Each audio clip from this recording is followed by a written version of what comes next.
한번 드리도록 하겠습니다. 이 골로새에 있는 우리 성도들에게 사도 바울과 디모데가 편지에서 이제 보낸 글인데요. 이 사도 바울이 주로 썼을 겁니다. 사도 바울이 아마 구술을 시켰을 가능성이 많고 다른 사람이 받아 적었을 가능성이 많은데, 디모데도 같이 바울이 자기 옆에 나란히 형제 디모데 이렇게 해서 바울과 형제 디모데가 이 편지를 이제 보낸다 이렇게 시작을 하고 있습니다.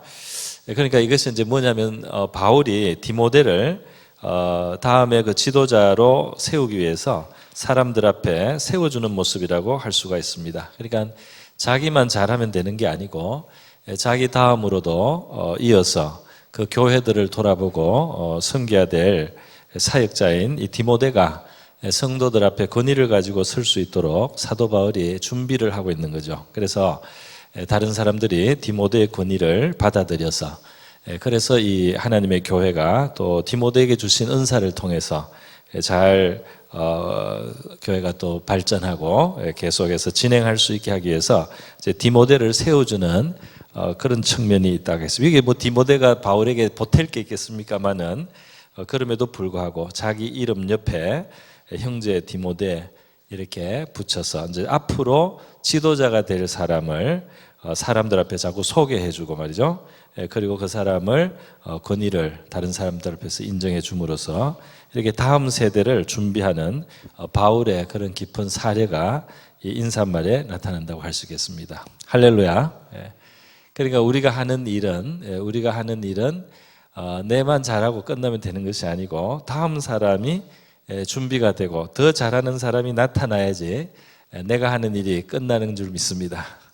우리가 하는 일이 잘하는 일이 되려면 내가 간 다음에도 또 이어서 이것을 잘할 수 있는 사람들이 미리 준비가 될 수 있게 하고 그 사람들이 뿌리를 박을 수 있게 해주고 그 사람들이 준비되게 해주는 이러한 배려가 필요하고 이러한 앞을 준비하는 자세가 필요하다고 하겠습니다. 그래, 여러분 잘 아실 줄 믿습니다. 내가 아무리 잘해도 말이죠, 잘하고 나서 그 다음에 아무것도 준비된 이어갈 사람도 없고 이러면은 어떻게 되겠어요, 그죠? 이 바울과 같이 우리도 이런 정신을 가지고 교회의 미래를 생각하고 앞날을 생각하고, 그래서 디모데는 아직 바울에 비하면 뭐 부족한 점이 많죠. 특별히 디모데는 약간 사람이 약해 보이는 면이 있습니다. 조금 소심하다고 할까요?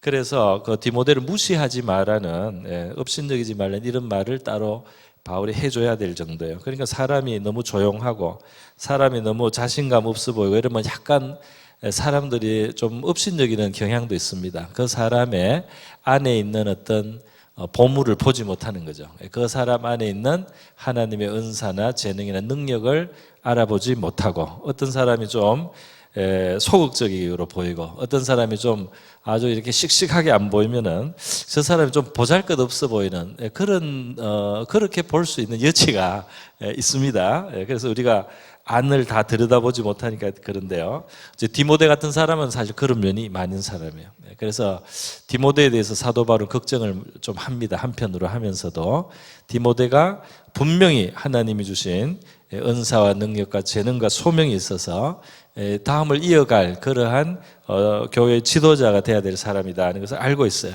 그러니까 이 사람이 약해 보이지만 바울은 더 이 사람을 세워주고 이 사람을 앞에 이렇게 높여주는 그런 모습이 있다는 것을 우리가 봅니다. 우리 이런 바울의 자세를 우리도 이런 것이 우리에게 자연스러운 것이 돼야 될 줄로 믿습니다. 이런 것이 자연스러운 것이 돼야 되겠죠. 자, 인사말을 하고 이제 그 바울의 기도가 나오는데요.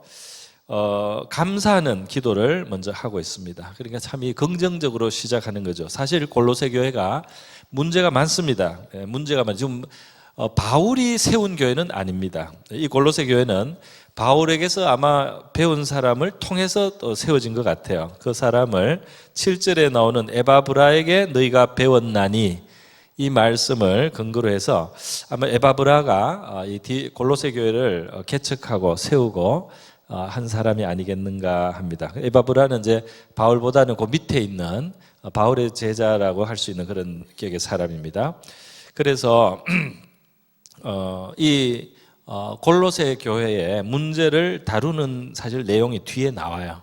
뒤에 보면 이들이 어떤 속임을 당한다, 혹은 세상 철학이나 헛된 속임수에 빠지고, 또는 어떤 율법의 어떤 특별한 내용을 강조하는 가르침에 오도되는, 지금도 어떤 이단은 안식일을 지켜야 된다, 그죠? 예, 안식일 지켜야 된다 막 강조하는 이단도 있고요. 뭐 어떤 특별한 거 하나 가지고 나와서 금요일, 토요일 안식일 지켜야 된다 이런 이단도 있고, 또 어떤 이단은 최근에 6월절 지켜야 된다는 이단도 나왔더라고요. 예. 최근에 놓은 건 아니고 오래됐습니다만은 6월절이 중요하다, 6월절은 영원하다고 했으니까 지금도 6월절 지켜야 된다, 막 이렇게 나오는 이단들인데, 바로 이제 이러한 잘못된 가르침과 이단에 대해서 골로새 사람들이 이렇게 자꾸 헷갈리는 사람이 있어 보이니까 걱정이 되어가지고 이 편지를 쓰는 거예요. 그러나 여러분, 아무리 문제가 있고 걱정이 되고 해도 말이죠, 우리 이 서로 관계를 만들고, 또 어떤 서로 좋은 것을 나누어 주고, 또 어떤 교육을 하고 양육이 되기 위해서는 먼저 하나님 앞에서 우리의 마음에 긍정적인 자세와 감사하는 태도가 꼭 있어야 될 줄로 믿습니다. 부정적인 것을 먼저 보고, 물론 잘 바로 잡아야 되겠죠. 고쳐야 되겠죠. 그런데 사람의 그 인격과 인격 사이의 그 관계라고 하는 것이 문제를 가지고 먼저 이야기를 시작하는 그런 것은 아주 별로 바람직하지 못하고 또 생산적이지 못하다는 겁니다. 효과적이지도 못하다는 겁니다. 내가 볼 때는 너는 다 좋아, 근데 요거만 딱 고치면 정말 좋겠어 하다고 해가지고, 나는 이 사람의 제일 중요한 요거를 바로 잡아주겠다 하고 만나서 바로 그걸로 들어가서 이야기하고, 그거 너 왜 그러냐, 왜 이렇게 해라, 이렇게 하면 잘 될 것이다, 이렇게 나가면 거기에서 정말 잘 바로 잡히고 좋아지느냐 하면은, 그것은 하나님도 그렇게 안 한다는 겁니다. 할렐루야. 하나님도 안 하는데 자기가 성공하려고 하면 안 돼요. 하나님도 그렇게는 안 합니다. 예수님도 7교회를 말씀하실 때 억지로라도 칭찬을 먼저 하셨어요. 정말 칭찬할 게 없는 교회도 있긴 있습니다. 그러나 최대한 예수님은 교회들마다 칭찬해 주셨어요. 인정해 주셨습니다. 그렇게 수고하는 줄 아노랬습니다. 심지어 심각한 문제입니다. 심각한 문제가 있어도 그 교회가 주님 앞에 나름대로 충성하는 게 있고, 나름대로 잘한 게 있으면 그것부터 이야기해 주셨다 이 말이에요. 그런데 어떤 사람들은 말이죠, 예수님보다도 더 능력이 있는 줄로 착각을 하고 말이죠, 나는 이 사람 바로 잡아 주겠어 하면서 그 문제만 딱 이야기하는 경우들이 있습니다. 뭐 잘하는 거는 내가 말 안 해도 잘하니까 그건 말할 필요도 없다, 이렇게 혹시 경제적으로 생각하는지 모르겠는데요. 그런데 문제는 그 나름의 수고와 나름의 그 장점과 나름의 그것을 인정하고 칭찬하고 격려함이 없이 만약에 문제를 지적하고 그걸 고치려고 하고 그거를 따질 때 그것이 효과가 없다는 겁니다. 그게 잘 안 들어간다는 거예요. 잘한 것도 분명히 있는데 왜 그거는 한마디 인정도 안 해주고 그 말도 한 번 안 해주고 그 못한 것만 찝어서 말하느냐 말이죠.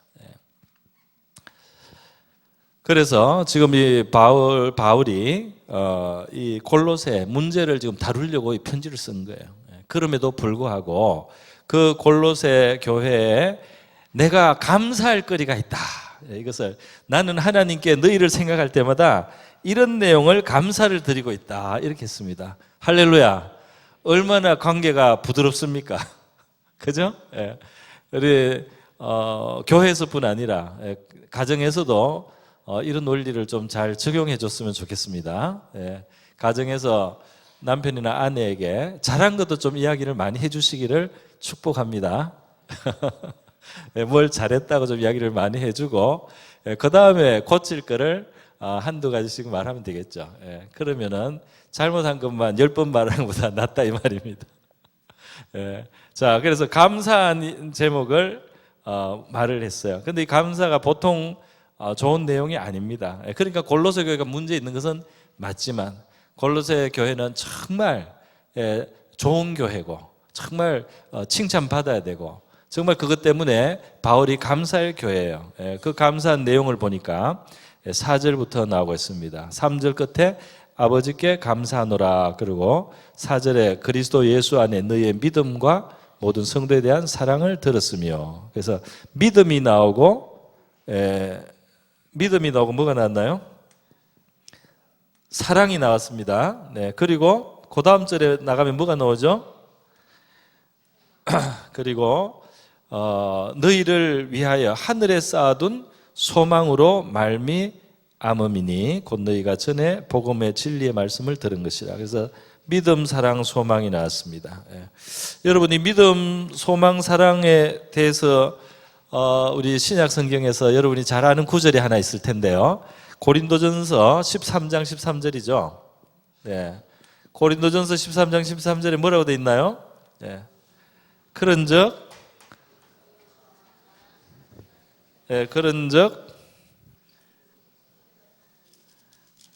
외우는 분들도 있네요. 네. 믿음, 소망, 사랑 이 세 가지는 항상 있을 것인데 그 중에 제일은 사랑이라. 그래서 믿음, 소망, 사랑을 여기서도 이야기했습니다. 고린도 교회 가르치고 은사에 대해서 주로 많이 설명해야 되는 내용들이 있었는데 여기에서 믿음, 소망, 사랑을 말했다. 그러니까 이 믿음, 소망, 사랑은 어쩌다가 나온 말이 아닙니다. 성경에서 어쩌다가 예쁜 말 모아놓은 게 아니에요. 예쁜 말 모아놓은 게 아닙니다. 여러분은 데살로니가 전서 1장 3절을 한번 볼 필요가 있습니다. 데살로니가 전서 1장 3절 3절에 보면은 뭐라고 되어 있느냐 하면은 이건 찾아봐야 돼요. 골로새서 다음에 데살로니가 전서죠. 자, 데살로니가 전서 1장 3절 찾으셨으면 같이 읽습니다. 시작. 너희의 믿음의 역사와 사랑의 수고와 우리 주 예수 그리스도에 대한 소망의 인내를 우리 하나님 아버지 앞에서 끊임없이 기억함이니. 순서는 좀 다릅니다만은 믿음 그리고 사랑의 수고 그리고 소망이라고 했나요? 소망의 인내. 요 데살로니가 전서에서는 여기에 붙은 게 있죠. 믿음의 역사, 사랑의 수고, 소망의 인내 이렇게 붙어서 이 믿음, 사랑, 소망이 어떻게 드러나느냐까지 설명을 해줬습니다. 그래서 지금 이 골로새 교회에 지금 감사한 내용이 그들의 믿음과 사랑과 소망이 있다는 것을 알고 내가 늘 감사한다 그랬는데요. 이것이 이제 나타나는 모습은 나중에 이렇게 나타납니다. 이게 뭐냐면 믿기 때문에 기도하고 믿기 때문에 하나님의 뜻을 기다리고 기도하면 하나님이 일하시는 겁니다. 이 역사라고 하는 것은 하나님이 일하는, 거꾸로 말하면 사역이죠. 하나님의 일, 하나님이 뭔가를 하신단 말이에요. 하나님은 어디에서 일을 하시느냐면 믿음이 있는 사람들 가운데 일하십니다. 할렐루야. 믿음으로 기도하는 곳에 하나님의 역사가 일어나는 거죠. 믿음을 가지고 전진을 하는 그 사람들에게 하나님은 일하십니다. 하나님은 자기 역사를 하려고 할 때, 일을 할 때 믿음을 요구를 해요. 믿음을 요구를 해요. 그래서 전쟁을 해서 말이죠. 이 미디안하고 싸워야 되는데 몇만 명이 모였는데 하나님이 기도원에게 사람들 돌려보내라는 거예요. 너무 많다고. 너무 많아서 여기에 하나님의 역사를 나타내기가 좋지 않다. 그래가지고 돌려보내서 수만 명 돌려보내. 그래도 또 많다는 거예요.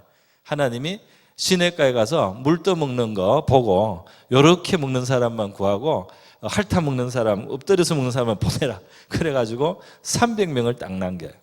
300명을 남긴 다음에 이제 시작하자 이렇게 말합니다. 그러니까 이 300명을 가지고 이스라엘을 압박하는 미디안과 싸우려면은 하나님께 대한 믿음을 갖지 않고는 시작할 수 없는 일이에요. 그죠?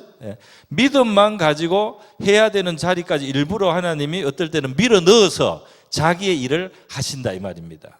그러니까 하나님의 역사를 우리가 할 때는 너무 계산이 빨라면 안 됩니다. 너무 어떤 거는 너무 지나치게 머리를 많이 쓰면 안 돼요.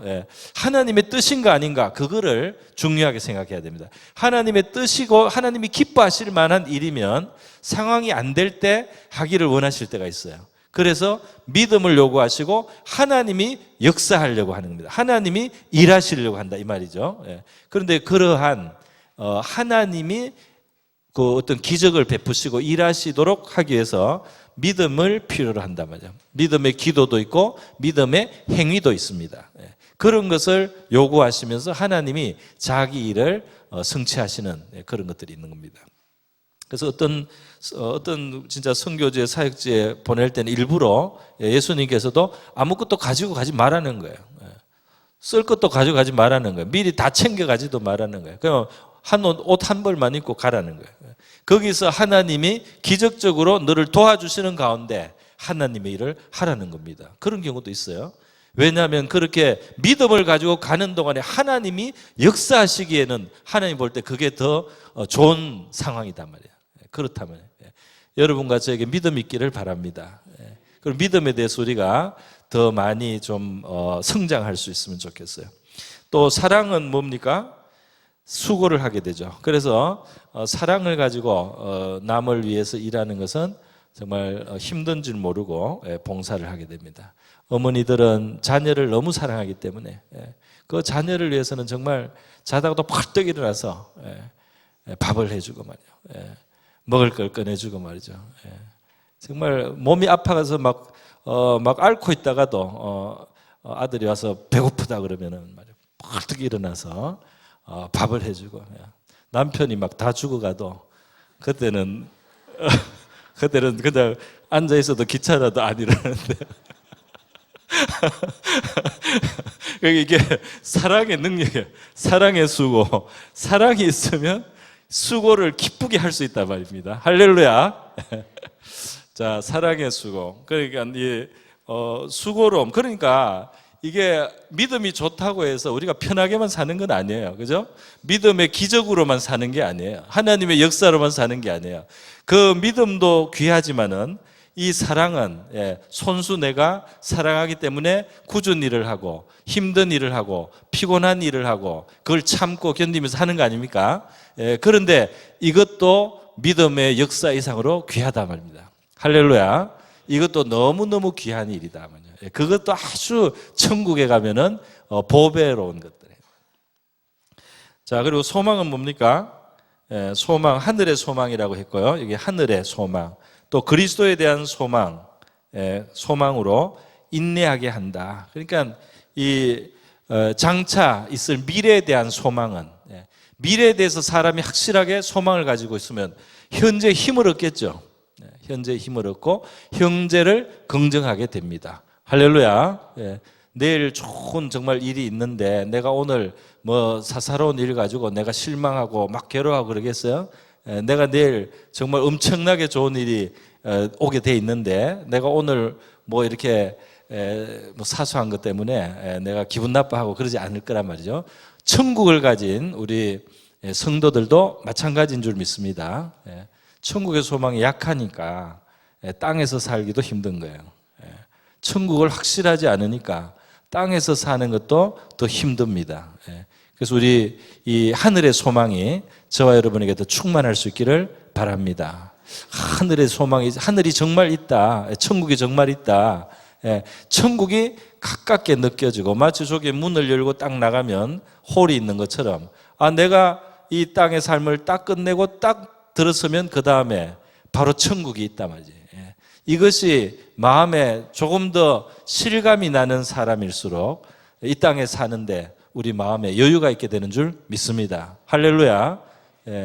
그래서 이 또 그리스도께 소망을 두고 사는 사람에게, 소망을 가진 사람에게 이제 나타나는 그 열매는 참을 수 있는 힘이 있다는 겁니다. 할렐루야. 좋은 것을 바라보니까 좋은 것을 만드시는 분을 알고 있기 때문에 견딜 수 있는 힘이 생기는 줄 믿습니다. 것을 아름답게 만드실 수 있는 그분을 내가 주님으로 부르고 내가 살아오면서 그분을 경험했기 때문에 그 주님 때문에 내가 인내할 수 있단 말이죠. 그래서 이렇게 믿음, 소망, 사랑은 이런 열매를 맺고 이런 결과를 가져오는데요. 골로새 교회에 믿음, 사랑, 소망으로 감사한다는 것은 당연한 일입니다. 자, 그런데 이 믿음, 소망, 사랑이 이렇게 성경 여러 곳에서 나타나는 것은 이것이 우연히 오다 가다가 좋은 말을 모아놓은 것이 아니고 확실하게 이것은 우리 신앙의 내용이라는 것입니다. 우리 신앙의 내용. 믿음, 소망, 사랑. 이것이 우리 신앙을 이루는 큰 3대 기둥이고 또 3대 축이라고 할 수가 있다 이 말이에요. 믿음, 소망, 사랑이. 그러면 믿음, 소망, 사랑이 아닌 것도 성경에는 여러 가지가 있습니다. 예를 들면 우리 고린도전서 자체가 말이죠. 13장에 믿음, 소망, 사랑 또 사랑에 대해서 이야기를 하고 했는데 이 고린도전서 12장과 14장은 은사에 대해서 이야기를 많이 하고 있어요. 은사. 어떤 은사냐면 지혜의 말씀, 지식의 말씀, 무슨 능력을 행한 병 고침, 또 방언을 하는 것, 예언을 하는 것, 방언을 통변하는 것, 영들을 분별하는 것, 이런 신기한 은사들이죠. 영적 은사들을 소개를 했습니다. 그러다가 이 지금 믿음, 소망, 사랑을 말하는 거거든요. 그러니까 이게 뭐냐면 사도 바울이 지금 골로새 교회를 감사할 때 방언을 많이 하거나 통역을 많이 하거나 예언을 해서 감사하지는 않았습니다. 믿음, 소망, 사랑 때문에 감사를 했다 이 말이에요. 제가 이 말을 하는 것은 신기한 은사를 폄하하려는 것은 아니에요. 신기한 은사는 있을수록 좋습니다. 있을수록 좋아요. 그리고 우리가 그런 것도 사모하라고 심지어 성경은 말을 했어요. 우리가 영적으로 부지런하면 은사를 구합니다. 할렐루야. 하나님, 내가 더 기도를 잘할 수 있도록 이 방언을 주세요. 또 하나님, 그게 필요하다면 나에게 예언도 주세요. 병 고치는 은사도 주세요. 이렇게 영적으로 부지런한 사람은 많이 구하고 또 받을 수도 있어요. 어떤 사람은 안 구해도 물론 받는 경우도 있긴 하지만은 어쨌든 기도 생활을 많이 하다 보면 은사들이 주어지는 경우가 많습니다. 자, 그런데도 불구하고 감사의 제목, 그리고 교회에 하나님의 인사를 하고 감사하고 이렇게 할 때 보면 항상 이 믿음, 소망, 사랑이 나와요. 왜냐하면 믿음, 소망, 사랑이 몸통이기 때문이에요. 이것이 몸통입니다. 그리고 방언도 좋고 통연도 좋고 예언도 좋고 다 좋아요. 쓸모가 있지만 그것은 몸통은 아니다 이 말입니다. 그것은 어떤 기능적으로 필요한 면이 있고 필요한 뭔가 역할을 하지만은 그것을 가지고 몸통을 만들 수는 없어요. 그래서 은사를 너무 강조하는 사람들이 신앙이 건전하게 못 되는 경우가 종종 있다 이 말이야. 왜냐하면 몸통이 아닌 것에 너무 신경을 많이 쓰기 때문에. 몸통이 아닌 것이 전부인 것처럼 방언을 좀 하고 통역을 좀 하고 영분별을 좀 하면 이게 대단하게 보이거든요. 대단하게 느껴지고 신기하게 느껴지고 더 믿음이 높은 것 같이 느껴지고 이러다 보니까 그런 은사를 가진 사람들 중에는 그거를 너무 지나치게 과대하게 그게 무게를 두는 경우도 있습니다. 우리 교회는 별로 그렇지는 않은 것 같아요. 은사가 너무 지나쳐서 문제를 일으키는 분은 없는 것 같습니다. 제가 아는 범에서는. 그런데 그렇다고 은사를 무시하라는 이야기는 아닙니다. 은사가 있으면 좋단 말이죠. 구해야 된단 말이에요. 그런데 중요한 것은 믿음, 소망, 사랑 이것이 있느냐를 살피는 게 더 중요하다. 이 사람이 방언을 하느냐 통역을 하느냐 영분별을 하느냐보다 더 중요한 게 이 사람에게 참 믿음이 있느냐, 이 사람이 진짜 소망을 가지고 사느냐, 이 사람에게 진정한 사랑이 있느냐, 이것이 우리 신앙을 판단하는데 더 중요한 메인 보디, 메인 몸통이다 이 말입니다. 몸통이다. 그래서 이 몸통이 튼튼하고 몸통이 단단해야지 모든 게 원활한 거예요. 이 몸은 비실비실한데 맞아. 이 사랑이 없는 사람이 은사가 많으면 문제가 생깁니다. 그죠? 문제가 생기는 거예요. 그렇기 때문에 골로새 교회도 사도 바울은 이 세 가지로 감사를 드립니다. 감사하는 것이 마땅하다. 한 가지만 더 말하고 마치겠습니다. 그 이어지는 내용입니다. 이어지는 내용이 뭐냐 하면은 6절에 이 복음이 이미 너희에게 이르매 너희가 듣고 참으로 하나님의 은혜를 깨달은 날부터 너희 중에서와 같이 또한 온 천하에서도 열매를 맺어 자라는도다 그랬어요. 여기에서 복음이 이르렀는데 너희가 듣고 참으로 하나님의 은혜를 어떤 날부터? 깨달은 날부터. 은혜를 참으로 깨달은 날부터 너희 중에서 또 천하에서 열매를 많이 맺는다 그랬어요. 그래서 하나님의 은혜는 사실 우리가 몰라서 그렇지 깨달지 못해서 그렇지 그 하나님의 그 은혜와 사랑은 정말 하늘에 미치고 그 인자와 자비와 성실과 인애는 천지에 충만하고 그리고 하늘에 미치는 줄 믿습니다. 그 성경적인 표현이에요. 그의 인애는 정말 하늘까지 가득 차 있단 말이죠. 그런데 문제는 뭐냐면 하나님의 인애가 없는 것이 문제가 아니고 하나님이 성실하시지 않음이 문제가 아니고 우리가 그것을 깨닫지를 못한다 이겁니다. 문제는 우리에게 있는데 그것도 그 하나님의 은혜의 세계를 깨닫지 못하는 이 영적으로 소경돼 있고 영적으로 귀머거리 돼 있는 바로 이것이 우리의 문제고 거기에서 모든 이 빈궁함이 있단 말이야. 거기 때문에 거기에 열매가 풍성할 수가 없다 이 말입니다. 그러니까 이렇게 비유를 한번 해보겠습니다. 우리 누가복음에 보면 십자가의 강도가 죽어가면서 예수님을 믿었어요. 그죠? 죽어가면서 예수님을 믿으니까 예수님께서 그 낙원을 약속해 주셨습니다. 낙원을 약속해 주셨어요. 네, 낙원을 약속해 주셨어요. 네. 네, 불편하신 분은 모셔서 병원으로 모시거나. 그래서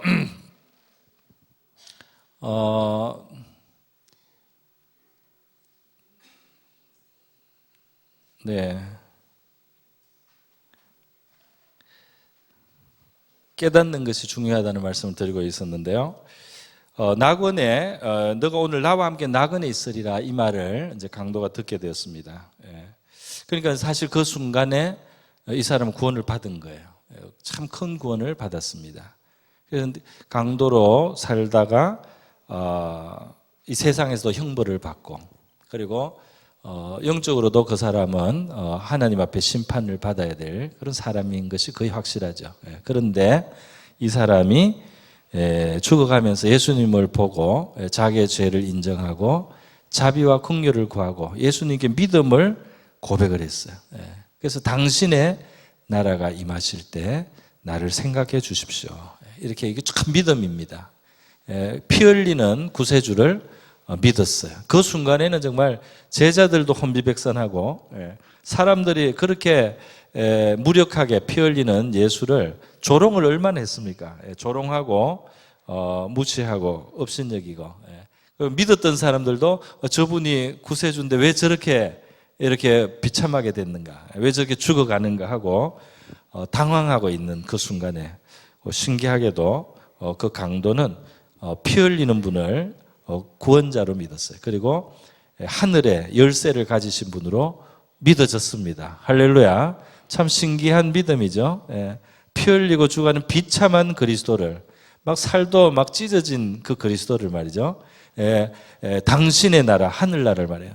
당신의 나라에 들어가실 때 나를 기억해 주십시오 하고 신기하게 예수님을 하늘나라 주인으로 믿었단 말이에요. 그때 예수님이 오늘 너가 나와 함께 낙원에 있으리라 이 말씀을 해 주셨습니다.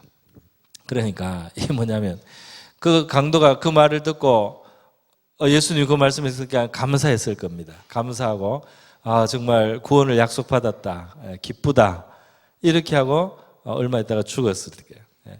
근데 그 강도는 그때 구원을 받았다는 것까지는 알았지만은 그 다음에 펼쳐질 세계, 자기가 앞으로 살아갈 그 낙원에서의 삶이 얼마나 어마어마한 것인가에 대해서는 그 사람이 뭐 생각하고 느끼고 깨달을 시간도 없어요. 그렇지 않습니까? 그냥 낙원을 허락받았다고 하니까 내 영혼이 멸망하는 것이 아니구나, 내가 여기서 죽지만 지옥에 가는 것이 아니구나 하는 정도까지만 알고 감사합니다 하고 돌아가신 거예요. 그죠? 그런데 사실은 이 강도에게 주신 그 낙원은 어떤 곳입니까? 그 낙원이라고 하는 것은 진짜 만약에 그 강도가 이제 낙원에 도착한 다음에 말을 할 수 있었다면 예수님께 대해서 정말 너무너무 감사했을 것 같아요. 그죠? 아니, 이런 것을 나에게 값없이 주실 수 있습니까? 이런 세계가 나에게 정말 가당합니까? 그런데 주님의 그 피 흘리심이 나를 여기에 오게 했다니 나는 정말 뭐라고 말을 해야 될지 모르겠습니다. 진짜 너무너무 놀라고 감격했을 것 같아요. 그죠? 바로 이제 그거죠. 우리가 감사의 기도도 하고 이렇게 하지만 사실은 알아야 될 대로 다 알고 있는 것은 아닙니다. 우리가 잘 알지 못하는 것이 크게 양면으로 있어요. 하나는 뭐냐면 하나님을 두려워해야 될 그 하나님의 진노에 두려움을 알 만큼 아는 사람은 없습니다. 그러니까 하나님이 엄청나게 결국은 정의로운 심판을 하시는 그 하나님이 정말 두려워해야 될 분인데 그 두려워할 만큼 하나님을 두려워하는 사람은 없다 말이에요. 그걸 그만큼 깨닫는 사람은 없다라고 시편 90편에 모세가 말을 했어요. 동시에 또 있습니다. 하나님의 은혜가 얼마나 풍성한가에 대해서 알아야 될 만큼 알고 감사해야 될 만큼 감사하고 감격해야 될 만큼 감격하는 그것도 적다 이 말이에요. 그러니까 뭐냐면은 깨달아야 될 영역이 우리에게는 엄청나게 많이 남아 있습니다. 할렐루야. 그래서 하나님의 위엄과 능력과 정의로운 심판을 우리가 알 때는 떨게 되는 거죠. 떨게 되는 거죠. 두려워하고 감히 죄를 못 짓는 거죠. 그 하나님의 위엄을 알 때는 감히 딴 생각을 못 하는 거죠. 마찬가지로 하나님의 은혜를 우리가 알 때 하나님의 사랑이 얼마나 깊은지를 그리고 하나님의 그 인애가 얼마나 큰지를 하나님의 용서가 얼마나 풍성한지를 그걸 알았을 때 그 하나님의 좋으신 사랑을 우리가 조금 더 지금보다 몇 배 더 알았을 때 그것에 의해서 우리의 삶에는 큰 변화가 올 수가 있다 이 말입니다. 할렐루야.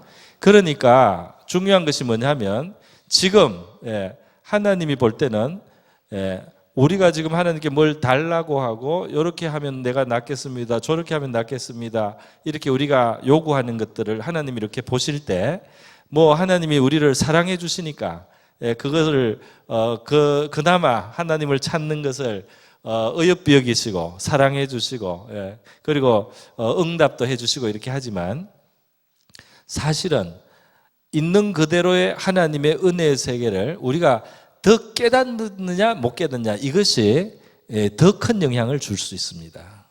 우리의 삶 속에 하나님이 뭘 안 줘서가 아니에요.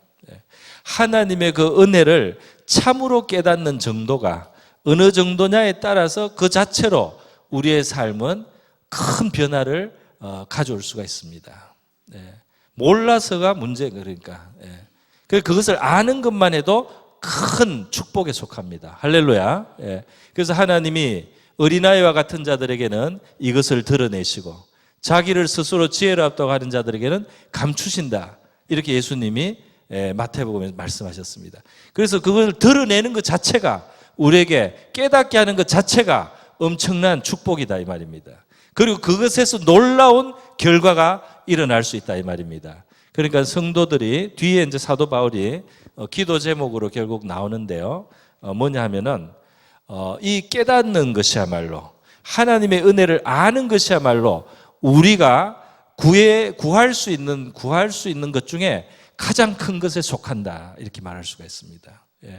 내가 지금 요게 없어서가 문제가 아니고 하나님의 은혜의 그 풍성함을 내가 깨닫지 못하는 이것이 나에게 있어서 가장 결정적으로 내 삶의 풍성을 제약하고 있는 것이 바로 이런 것들이다. 내가 모르고 있는 것, 깨닫지 못하고 있는 바로 이것이 문제다 이 말입니다. 하나님이 많이 안 줘서 문제인 사람은 없다 이 말입니다. 하나님이 사랑하지 않아서 문제인 사람은 없다 이 말입니다. 하나님이 도와주지 않아서 문제인 사람도 없습니다. 하나님의 은혜를 깨닫지 못함으로 거기에서 오는 문제가 우리의 문제인 경우가 더 크다 이 말입니다. 여러분, 그래서 이 은혜를 참으로 하나님의 은혜를 깨닫는 날부터 너희 중에서와 온 천하에서 열매를 맺어 자란다. 이 말씀을 조금 묵상하며 살펴봤습니다. 시간이 이만큼 되어서요. 제가 오늘은 이만큼만 하도록 하겠습니다. 우리 신앙의 좀 큰 주제 한 두 가지를 오늘 이 시간 통해서 다뤘다 생각합니다. 첫 번째는 믿음, 소망, 사랑이 우리 신앙의 몸통이다. 어떤 신기한 것과 이상한 것과 이런 것에 사람이 너무 신경을 많이 쓰고 쏠리면은 우리 건강한 신앙에서 떠날 위험이 있습니다. 두 번째로는 바로 깨닫는 것이 깨달을 때 열매가 온다는 겁니다. 할렐루야. 저와 여러분 하나님 앞에 하나님 우리가 하나님께 더 사랑해 주세요. 더 자비로워지세요. 이렇게 할 필요가 하나도 없다 이 말입니다. 우리에게 더 성실해 주세요. 이렇게 할 필요 없어요. 하나님의 성실하심을 깨닫게 하옵소서. 하나님의 풍성한 은혜를 깨닫게 하여 주시옵소서. 내 눈을 밝혀 주시옵소서. 내 귀를 열어 주시옵소서. 하나님의 위대하심을 보게 하여 주시옵소서. 이렇게 우리 자신이 열리고 알게 되고 깨닫는 데서 우리의 변화가 온다는 사실을 우리 기억하고 같이 기도할 수 있기를 바랍니다. 우리 다 같이 한번 기도.